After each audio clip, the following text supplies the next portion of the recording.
red ball controversy that happened at the end of Monday night's Detroit loss to Seattle is still a hot topic, and Lions coach Jim Caldwell is instructing his players not to talk with the media about it. Here's what he said. I'm not going to tell them not to talk about it. We can't be hanging on something that happened a night ago that we can do nothing about. There's nothing we can do about it.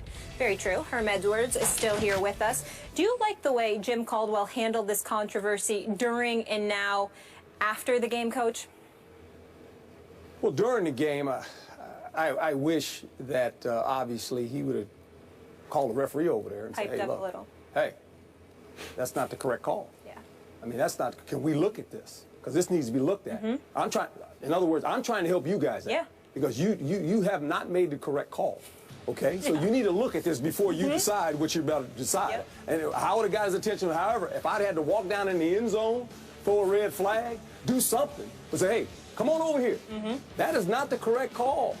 Okay? And advise the official, you're about to put yourself in a bad position. I'm trying to help you now as the head coach. Okay? Well, that didn't get done. And I think after the game, Jim handled the way you have to handle it because you're the head coach. I think going forward, your football team, you can't lay the loss on this because right now when you look at their numbers as a football team, they're not very good. No. Okay, they could have won this. We can say, well, they'd have got the ball back. Maybe they'd have won the game. I get all that. But when you look at the numbers, Calvin Johnson has 1 touchdown. Golden Tate has 0. They're scoring 16 points a game. Their defense is not the defense they had last year. And I understand. Sue's gone, and Farley's gone, and the linebacker is he's hurt. So I get all that. So I think if you're Jim going forward, the players can keep hanging on to this, but you can't let them hang on to it. You got to say this as a head coach. And Jim's probably already told the players, hey, guys, this is on me. We got to get this thing fixed. We got a 12-game season. We got to make a run at this. We still got a pretty good football team intact, but we got to find a way to win some games, and it starts with me and my coaching staff, and we're going to get it fixed. And you got to move on because this is a hard loss for them. There's no doubt about that.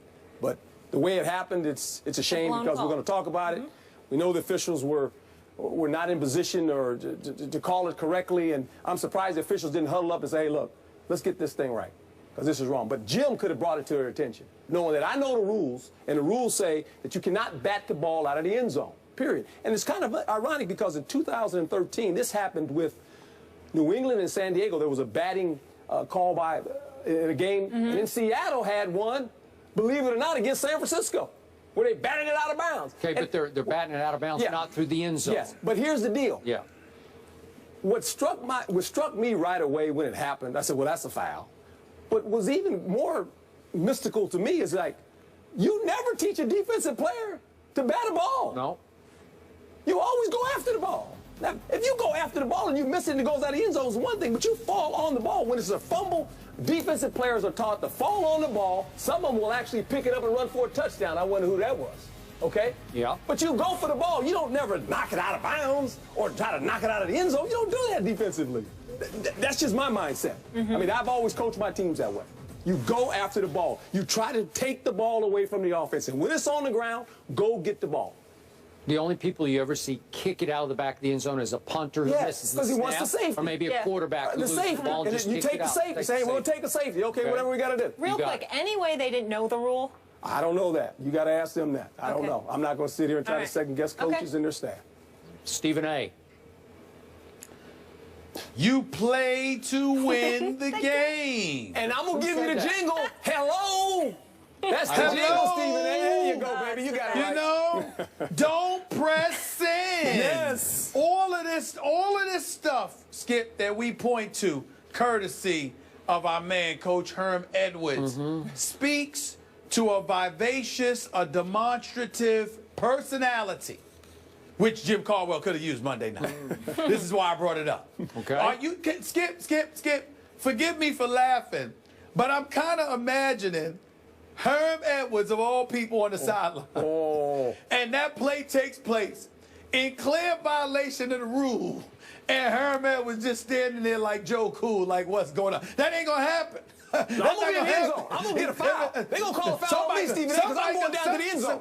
Something's going to happen, you know? And this is where so much was made of Jim Caldwell that it's not necessarily always a good thing. This is one of those instances, Skip, where dare I say, we would have preferred Jim Schwartz as the coach at that particular moment. Maybe. I'm not saying that he's not better for the Lions, because I definitely think that Jim Caldwell is better for them than he was. But I do think it's important to point out that a guy like Jim Schwartz would have been going ballistic. Yeah. He'd have lost his mind. Okay? And that's what needs to happen from time to time. But in the end, to me, Skip, all of this is irrelevant. Coach, all of this is irrelevant. Here's why. When you look at the Detroit Lions, Coach threw out the biggest two statistics, and he needs to add a third. He said Calvin Johnson only had 1 touchdown. He's no longer Megatron. We call him Calvin Johnson now. He said that Golden Tate doesn't have a touchdown. And the only thing he didn't add is that where's the running game? Because I don't see that either. No. So if you don't see a running game, and you can't see Megatron, and Golden Tate can't be Golden Tate because Megatron ain't Megatron, what's Matthew Stafford? Exactly what he looks like right now. And all of those things being considered, Skip Bayless, they got Arizona, Chicago, and Minnesota next on their home turf. Do you realize that if the Lions win 2 of 3, they're still 2-5? Yeah. Okay, so let's quit talking about the Lions. Their season's over. Stephen A. Smith, I vehemently disagree that this is all irrelevant, because the shrewd operator that you are on this show, you've done it again. You've gotten away with sweeping under the carpet what is relevant here. Your Seahawks should be 1-3 heading to Cincinnati on Sunday. No gimme at Cincinnati, even though I think Seattle's right now a slight favorite. But I don't know. I'm starting to lean toward picking the Bengals in this game. But my point is, it was a robbery. Once again, the NFL looks awful. Yeah, the Lions got robbed. That's what happened. Skip. Hey, Skip. Hey, what? I understand robberies are robberies. But that implies that the Seattle Seahawks are robbers. You ain't robbers unless you get caught. Oh, they didn't get so caught. They got away and with so the as robbery. a result of that, I mean, excuse me, the record in the NFC West at this particular moment in time says 2-2. Undefeated since the return of Cam Chancellor. Yeah, that's what it says. That's what I see. Needs a big asterisk beside it. No. I don't know. I mean, we saw a bad play, a missed call. We get all of that. But I saw a defense that basically shut Detroit down until that last drop. I saw Cam Chancellor go in there sweeping and under the sweep carpet, the ball. 91 yards for a touchdown until that last drive. That was some drive. Stuff like that happens. Oh, hey, your man Brandon Whedon. Hold on. Your man Brandon Whedon took the Dallas Cowboys about 90 yards on Sunday night. How'd the game end? How'd the game end, Skip Bayless? I'm just saying. I'm just saying. Well, what happened? What happened? So let's get back to the Seahawks that you picked to go to the Super Bowl and win the Super Bowl, who stole that game. And by the way, their head coach, before I get to Jim Caldwell, Pete Carroll had no idea what that rule was or is, because he continued to talk about it yesterday as if the back judge is saying, the back judge, it was a 50-50 call. It wasn't a 50-50 call. It was a 100% call. You have to throw the flag. Hey, what? Hey, Skip Bayless. Do I get to talk on this show ever? That's subject to interpretation. That's subject to interpretation. Oh. That's all I'm saying. Yeah. That's your interpretation. I don't know that to be true. Maybe it was 50-50. I don't know. Maybe. Okay. Now you're in their camp. Okay. Now let's go back to what I thought should have been the headline of the day from the comments from Coach Caldwell. Coach Caldwell says that he saw the field judge, not the back judge, with his flag out in his hand, waving his flag like he was preparing to throw it, or to at least alert his compatriots on his ref crew, hey, and Jim saw it. That's what he said. I saw him waving the flag. Jim also suggested that the back judge might not have even known the rule. And is that possible? It's possible. I brought it up yesterday. I also brought up the fact that given the incredible volume of that 12th man crowd of theirs, it could be a little intimidating for a ref, and he might think about it and then hesitate just for a split second, like, do I really want to throw this flag to decide this game on this field in front of these folks? It's just psychological. They're all human. You know this. You've dealt with them for your whole life. And so did he hold it just a second and then think, no, I can't do that? But to your point, that if the field judge is waving his flag, and Jim thought that they did have a quick conference. Remember, the world fixated on, did Calvin Johnson break the plane? Right. That's where all the focus of that play went, right? Right. So everybody forgot about KJ Wright did a little patty cake and just clearly, blatantly knocked the ball out of bounds. You can't say it's 50-50. It's 100%. If you want to say batted, poked, whatever you want to say he did to the ball, he removed it from the playing field. Right. When it's incumbent upon him to have to control the ball in the end zone for a touchback. Because if he lets it bounce again and it goes sideways, Detroit might just fall on it for a touchdown, right? So that's why you cannot knock the ball out of bounds. Okay, so now I'm back to Jim Caldwell.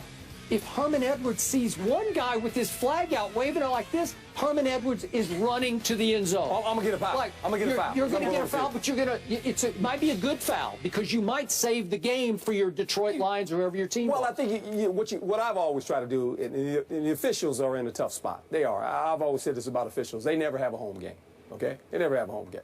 And they got a tough job. We all have tough jobs, but I never try to put those guys in an embarrassing situation. I'd call a head referee over and say, okay, hey, look, that's fine. let's look at this. All right. I said, here's the deal. You have to make some kind of a statement. Yeah, you got to make a statement. Now, you got to, where all of a sudden the camera's on you, and you're telling the head, you're having a conversation, and that stops all this. It slows everything down. Hey, wait a second. And then you're telling the official, hey, look, we know the rules. I know you guys know the rules. That's a foul. And make him look at you and have a conversation, so at least they don't spot the ball and say the game's over.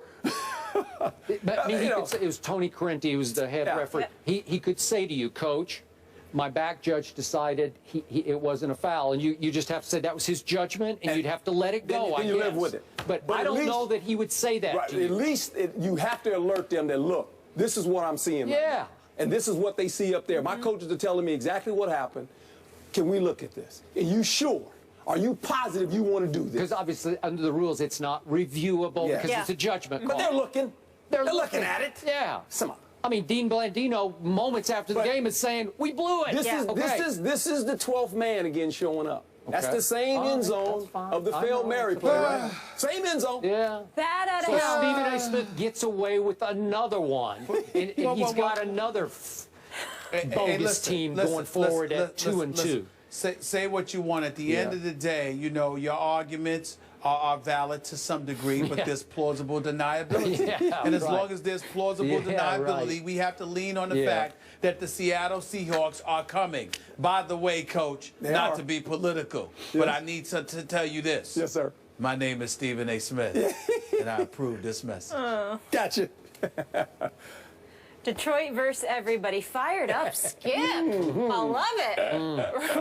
Really. Gets nervous right now. He's not. He's angry. The last time Greg Hardy faced the Patriots, he sacked Tom Brady. Herm Edwards has a personal relationship with Hardy there, and he's going to react to Hardy's return to the NFL in just a bit.